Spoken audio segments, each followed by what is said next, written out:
안녕하세요. 제가 오전에 사랑의 콜센터 마지막 녹화 방송이 오늘 진행 중이다 이런 영상을 하나 만들어 올렸는데 관련해서 조금 이 다른 시각에서 기사가 나와서 좀 수정할 부분은 수정하고 바로잡을 부분은 바로잡도록 하겠습니다. 우선 스타뉴스의 그 문환식 기자님이라고 그 미스터트롯 탑6 특히 임영웅 관련돼서 많이 정보를 알고 계시고 그동안 취재를 해오신 분인데, 문환식 기자님 얘기에 의하면은 사랑의 콜센터가 종영 대신에 시즌 오프에 들어갔다 이렇게 표현을 하고 있습니다. 이 얘기는 뭐냐면요, 시즌 2가 나올 가능성이 있다 이렇게 볼 수가 있는 거죠. 네. 그리고 뽕숭아 학당은 계속 이어질 것이다 이렇게 나옵니다. 기사 내용을 좀 살펴보겠습니다. 스타뉴스 단독 취재에 따르면은 사랑의 콜센터는 오늘 이날 게스트 없이 탑6만 참석한 가운데 지난 1년 4개월을 돌아보는 시즌 마지막 녹화가 진행 중이다 합니다. 마지막 방송이란 얘기죠. 그러면은 이 방송은 2주 뒤 정도 된다고 보니까 9월 9일 날 마지막 방송으로 방송이 되지 않을까, 우선 이렇게 예상은 해보겠습니다. 다만 시즌 마지막 녹화지만 프로그램이 종영이 결정된 것은 아니다 이렇게 이야기를 합니다.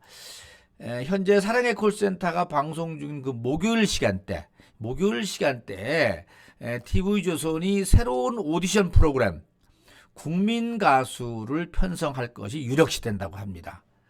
이렇게 되면은 결국은 목요일 날 이 국민 가수를 하려다 보니까 자연스럽게 이 그 사랑의 콜센터 목요일 방송이 쉬게 된다 이렇게 볼 수가 있겠는 거죠. 국민 가수 이후에 만약에 해당 시간대에 포맷을 좀 더 바꿔서 리뉴얼해서 사랑의 콜센터 새로운 시즌도 염두에 두고 있다 이겁니다. 염두에 두고 있는데 이걸 꼭 한다, 시즌2로 완전 컴백한다, 여기까지는 아직은 아닌 것 같습니다. 아직은 TV조선이 그 얘기까지는 안 하니까 조금 결정을 열어놓는 가운데 사랑의 콜센터가 돌아올 수 있다라고 합니다. 사랑의 콜센터가 이 국민가수 편성에 따라서 부득이 시즌 오프가 되다 보니까 자연스럽게 수요일 방송인 뽕숭아 학당은 그대로 유지가 된다, 이렇게 지금 가닥이 잡힌 것 같습니다. 이해가 되시죠? 다시 한번 정리를 해보겠습니다. 사랑의 콜센터가 오늘 방송이 종영이 이제 마지막 방송을 촬영을 하고 이 방송이 2주 뒤인 9월 9일쯤 늦으면 그 다음 주 정도에 스페셜로 종영 방송이 되지 않을까 싶습니다. 특히 탑6만 나오고 게스트가 안 나오다 보니까는 노래가 좀 실컷 되지 않나. 그래서 콘서트 형식으로 진행될 것이다 이렇게 예상을 할 수가 있겠습니다.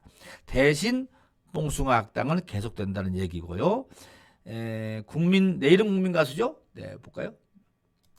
내일은 국민 가수가 목요일 날 사랑의 콜센터 이어서 들어온다는 얘기입니다.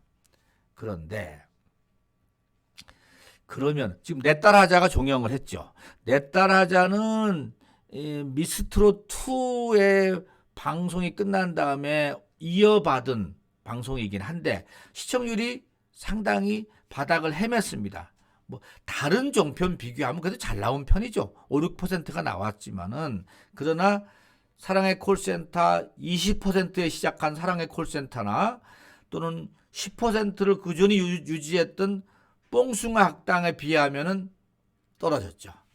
그 종영을 했고요.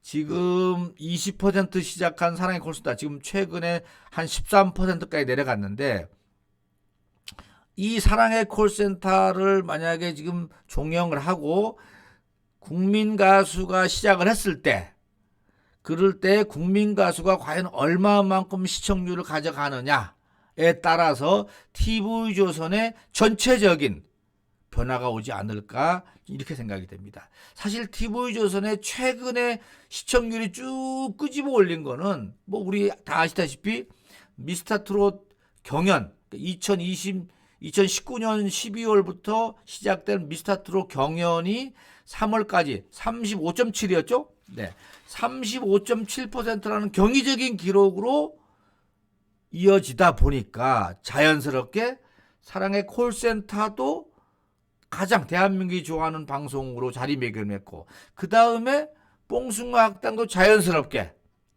그냥 가볍게 10% 이상에서 그냥 놀았지 않습니까? 그런데 이번에 이 대표적인 이 예능 방송 사랑의 콜센터가 갑작스럽게 없어지게 되면은 되고, 국민 가수가 나왔을 때 과연 얼마만큼 호응을 가져가느냐. 이 국민 가수는 제가 알고 있기로는 이 미스터 트롯처럼 트롯이 아니라 여러 가지가 섭렵되다 보니까는 오히려 시청률이 떨어질 수가 있거든요. 왜냐하면 다른 공중파 방송인 SBS나 KBS나 이런 데에 방송 프로그램 경연 방송을 볼 때는 보면은 상당히 낮습니다. 예. 오히려 10% 넘지를 못합니다.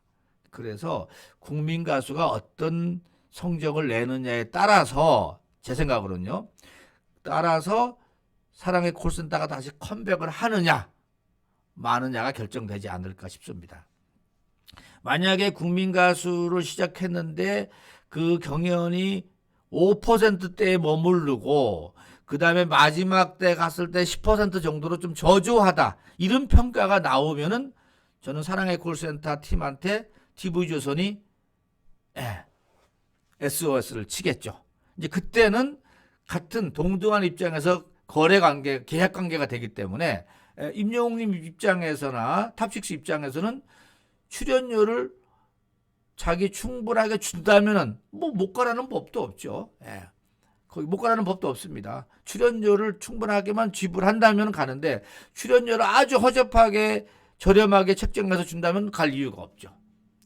지금부터는 이제 새로운 프로그램이 만들어지는 건 좋아요. 그리고 탑6를 위해서 또 임영웅을 위해서 뭐 영탁을 위해서 이찬원을 위해서 다 좋습니다. 새롭게 만들어지는 건 좋은데 그 만들어지는 것에 출연료를 거기에 적절하게 줘야 된다는 것이 이제 해법이겠죠. 그래서 제가 보기에는 지금 TV조선이 오히려 이 시청률의 전체적 시청률의 위기다. 저는 이렇게 봅니다. 특히 사랑의 콜센터 가장 안정적인 사랑의 콜센터가 빠져나감으로써 과연 그 자리를 메꾸는 국민 가수가 얼마만큼 차지할 것이냐 만만치는 않습니다. 그래서 TV조선이 지금 위기의 시간으로 들어갔다. 만약에 국민 가수 내일은 국민 가수가 시청률이 사콜보다 못 나오고 한다면요 전체적으로 뉴스도 떨어지고 다른 예능도 떨어집니다. 같이. 그렇기 때문에 저는 가장 위기라고 보고 지금 여기서 우리 문한식 기자님이 말씀하신 대로 국민 가수 이후에 해당되는 시간대에 포맷을 리뉴얼해서 돌아올 것을 염두에 둔다. 이거는 이 앞에 국민 가수 시청률이 개판치고 완전 떨어졌을 때는 당연히 SOS를 칠 거고, 만약에 국민 가수가 빵 떠서 그거의 후속 프로그램이 이루어진다면 또 어려울 수도 있겠죠. 네. 시험 때 들어갔다 이런 얘기고, 오히려 탑6한테는 기회가 온 겁니다. 이제는 이 사랑의 콜센터에 대한 위력을 확실히 보여주기 때문에 전 기회가 왔고 오히려 몸값도 훨씬 더 올라가야 된다라고 감히 말씀을 드릴 수 있겠습니다. 여기까지 하고 마치겠습니다.